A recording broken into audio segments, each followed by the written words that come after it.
Google কোলাবে আজকে আমি একটা মেশিন লার্নিং কোড চালিয়ে আরও কিছু ফিচার গুগল কোলাবের আমি দেখাবো। তো তার জন্য আজকে আমি একটা মেশিন লার্নিং প্রোগ্রাম নিয়েছি যেটা প্রেডিক্ট করে প্রিমিয়ার লিগ সেখানে কোন কোন কোন ম্যাচে হোম টিম জিতবে সেটা।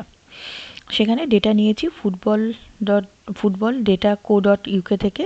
সেই ডেটাটা আমি এই ইউআরএল থেকে পাবো। তো এটা আমার কোড। তো এইখানে আমার প্রোগ্রামটা লেখা আছে, এই যে সেলটা সেই সেলে আমার প্রোগ্রামটা লেখা আছে। প্রোগ্রামটা এখানে দেখা যাচ্ছে, এখানে আমার একবারও রান করা হয়নি। এটা দিয়ে আমি প্রোগ্রামটাকে রান করতে পারবো। তো ফার্স্টেই দেখাই যে এই যে এখানে যে আছে #টাইটেল, এখানে #টাইটেল লেখার পর যেটা দেব সেটাই হচ্ছে আমার টাইটেল। এখানে যে আমার আছে টেবিল অফ কন্টেন্ট, এই টেবিল অফ কন্টেন্ট থেকে আমি কিন্তু এই জিনিসটা পেয়ে যাব। এখানে আমার এটা আছে প্রিমিয়ার লিগ হোম উইন্স, এই প্রোগ্রামটা। এখানে আমার আছে এটা। এটা যদি আমি ডিলিট করে দিই তাহলে আমার এটা এখান থেকে টেবিল অফ কন্টেন্ট থেকে চলে গেল। আবার যদি আমি এটা থেকে ডিলিট করে দিই তাহলে আমার এখান থেকে এটাও চলে গেল। তাহলে টেবিল অফ কন্টেন্টে আমার একটাই আছে। আবার যদি আমি এখানে টেবিল অফ কন্টেন্টে অ্যাড করি,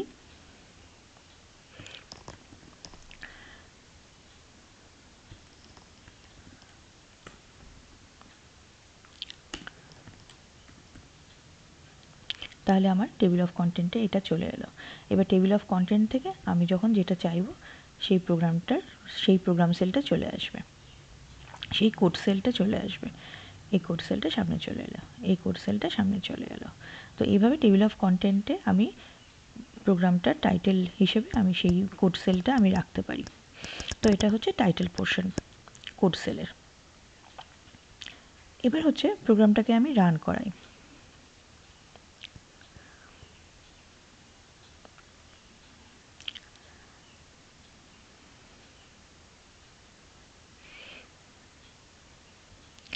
রান করতে এটা 4 সেকেন্ড সময় নিল।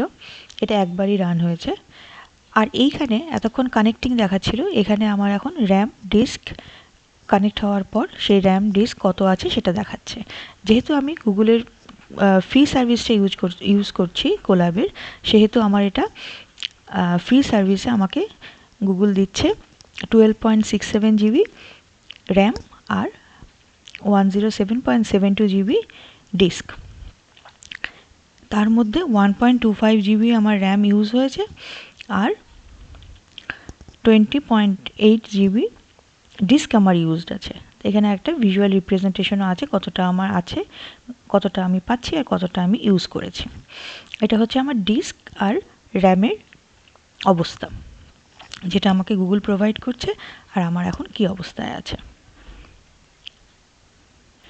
এবার যদি আমি দেখতে চাই যে এখানে যে আমার আছে, এখানে আমি নানা রকম ইম্পোর্ট করেছি, তারপর নানা রকম ভেরিয়েবল আছে, এখানে আমার কোড আছে, এইভাবে কোড আছে।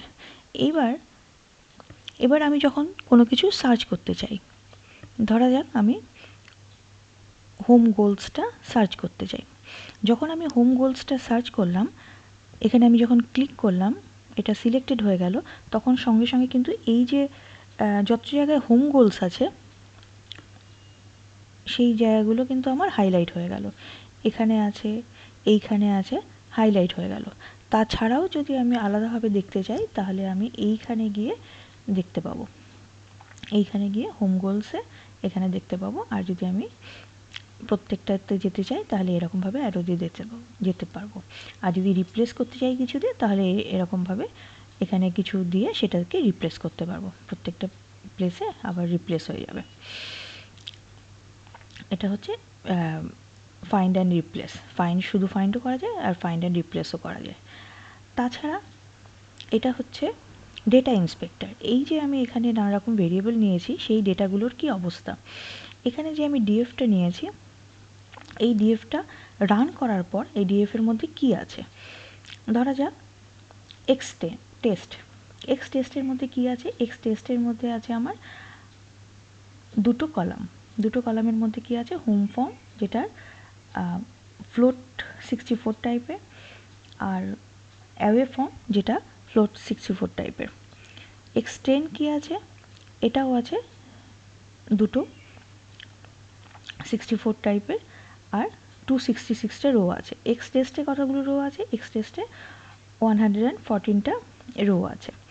এক্সে কতগুলো রো আছে, 388 রো আছে, দুটো কলাম আছে। ডিএফে কি আছে, ডিএফে আমার 380টা রো আছে, আর এতগুলো কলাম আছে। এতগুলো কলামের মধ্যে প্রত্যেকটা কলাম কি টাইপের ডেটা রাখতে পারে সেগুলো সব কিন্তু এখানে বলা আছে। এগুলো সব ফ্লোট, এখানে এতগুলো কলাম আছে যেগুলো সব ইন্টিজার রাখে, এইগুলো সব অবজেক্ট রাখে। তো এখানে ডেটা ইন্সপেক্টর থেকে আমরা কিন্তু এই জিনিসগুলো দেখতে পাচ্ছি। তাছাড়াও যদি আমার আরোভাবে দেখতে হয় যে ভেরিয়েবলগুলো কি আছে, তাহলে আমি এখানে ভেরিয়েবলস থেকে দেখতে পারি। এখানে ভেরিয়েবলস থেকে দেখতে পারি যে এখানে আমার যতগুলো ভেরিয়েবলস আছে এখানে কিন্তু আমার সবকটা ভেরিয়েবলসের নাম চলে এসছে। এখানে আইটা আছে ইন্টিজার, এক্সটা আছে একটা ডেটা ফ্রেম, এক্স টেস্ট আছে একটা ডেটা ফ্রেম। এখানে কিন্তু দেখিয়ে দিচ্ছে কি আছে, প্লাস আমি যখন মাউসটা নিয়ে যাচ্ছি সঙ্গে সঙ্গে কিন্তু দেখিয়ে দিচ্ছে কি আছে। এখানে শেপটা দেখিয়ে দিচ্ছে 114 রো 2 কলাম, প্লাস এর ডেটাটা কিছুটা দেখিয়ে দিচ্ছে। এখানে ডট ডট ডট মানে এখানে অনেকটা আছে, ফার্স্টে কিছু দেখাচ্ছে, লাস্টে কিছু দেখাচ্ছে। সেরকমভাবে এটা একটা টেবিল আকারে দেখাচ্ছে, মাঝখানে ডট ডট ডট মানে এখানে আরও অনেক কিছু আছে, এইটুকু হচ্ছে লাস্টের পোর্শন। এইভাবে পুরো ডেটাটা দেখিয়ে দিচ্ছে। এটা কি, এটা একটা সিরিজ, যে সিরিজের ডেটাটা এরকমভাবে আছে, শুরুটা এরকম, শেষটা এরকম, আর ডেটাটা এরকমভাবে আছে। এইভাবে আমরা এটাকে বলে ভেরিয়েবল ইন্সপেক্টর। ভেরিয়েবল ইন্সপেক্টরের মধ্যে আমরা এই জিনিসগুলো দেখতে পারি। ফিচার্সের মধ্যে কি আছে, দুটোই আইটেম আছে, হোম ফর্ম আর অ্যাওয়ে ফর্ম। তো এইভাবে আমরা ভেরিয়েবলগুলোকে দেখতে পারি।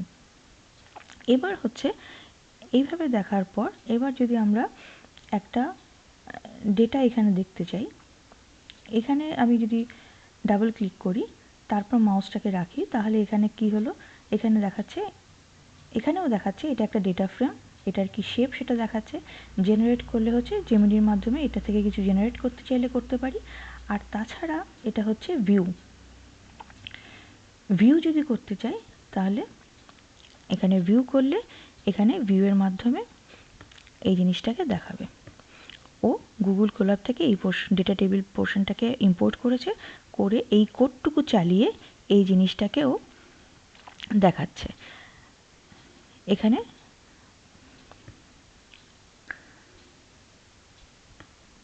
পুরো টেবিলটা আছে, ফার্স্ট পেজ, সেকেন্ড পেজ, প্রত্যেকটা পেজে 25টা করে রো আছে, এরকম করে করে অনেকগুলো পেজ আছে। আর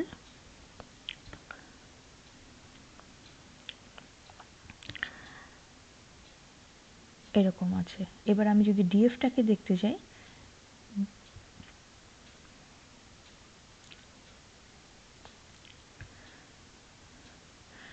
ডিএফটার মধ্যে কিন্তু অনেকগুলো কলাম আছে।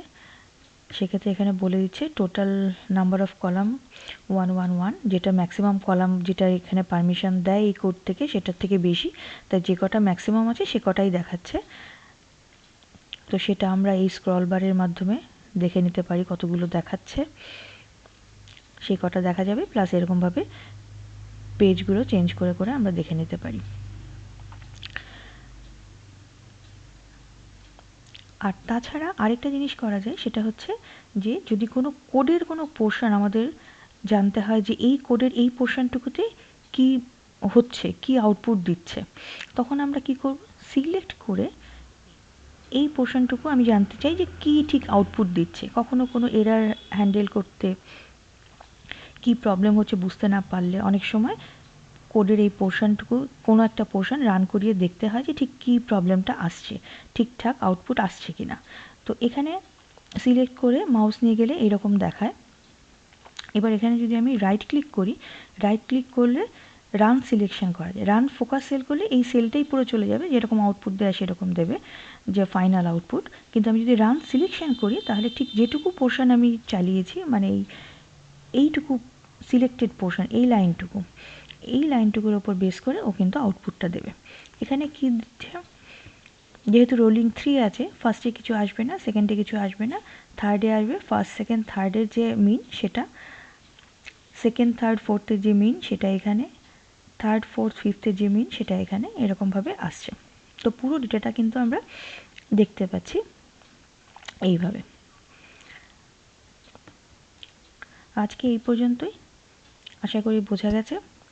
যদি কোনো প্রবলেম থাকে অবশ্যই জানাবে কমেন্ট সেকশানে। Thank you for watching this video.